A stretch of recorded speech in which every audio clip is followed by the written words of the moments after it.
আগামীকাল বরিশাল সফরে যাচ্ছেন প্রধানমন্ত্রী তারেক রহমান। সরকার প্রধান হিসেবে দায়িত্ব গ্রহণের পর বিভাগে এটিই হবে তার প্রথম আনুষ্ঠানিক সফর।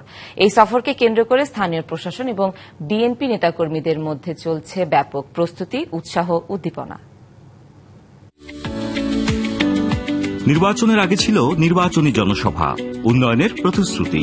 বরিশালবাসীর নানা প্রত্যাশার কথা শুনেছিলেন তারেক রহমান।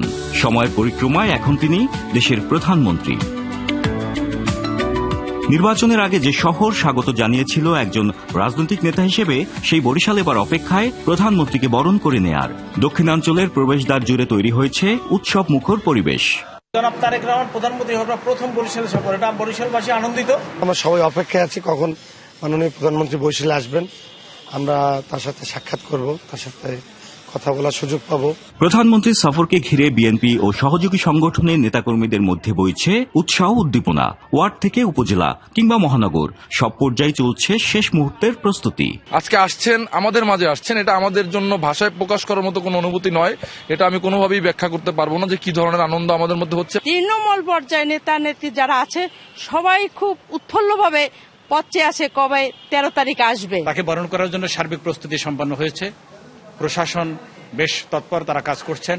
আমাদের প্রিয় রাজনৈতিক অভিভাবককে বরণ করার জন্য আমরা সার্বিকভাবে প্রস্তুতি নিয়েছি। সোমবার গৌরনদীর বাটাজোর এবং নগরের 30 গোডাউন বধ্যভূমি সংলগ্ন এলাকায় দুটি বৃক্ষরোপণ কর্মসূচি ও দলের সাংগঠনিক সভায় অংশ নেবেন তারেক রহমান। বিএনপি নেতাকর্মীদেরকে আমরা সেভাবে নির্দেশ দিয়েছি যে আনন্দ উল্লাস আমাদের জন্য একটু সংযমের ভিতরে থাকুক এবং সর্বস্তরে মানুষ যেন নেতাকে একটু দেখতে পারে, যেভাবে হোক, যেই প্রান্ত থেকে হোক।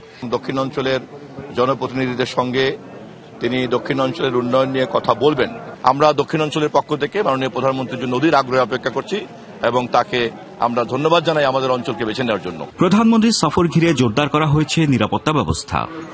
বরিশালবাসীরা সবার মধ্যে একটা সুখের আমেজ বয়ে যাচ্ছে যে মাননীয় প্রধানমন্ত্রী বরিশাল সফর করবেন। সিকিউরিটি কনসার্ন যেগুলো আমরা সেগুলো রেখেছি, আমাদের সকল ধরনের প্রস্তুতি আছে, ইনশাল্লাহ কোনো সমস্যা হবে না। বৃক্ষরোপণ কর্মসূচি শেষে আগামী 13 জুলাই এই শিল্পকলা একাডেমিতে বসবে বিএনপির সাংগঠনিক সভা, যেখান থেকে এ অঞ্চলের সাংগঠনিক কার্যক্রম, ভবিষ্যৎ কর্মপরিকল্পনা এবং সরকারের উন্নয়ন ভাবনা নিয়ে আসতে পারে নতুন দিক নির্দেশনা। তাই সাধারণ মানুষ থেকে শুরু করে দলীয় নেতাকর্মীদের পাশাপাশি রাজনৈতিক পর্যবেক্ষকদেরও দৃষ্টি থাকবে এই সভার উপর। Ziad Mahmud, DBC news, Barishal.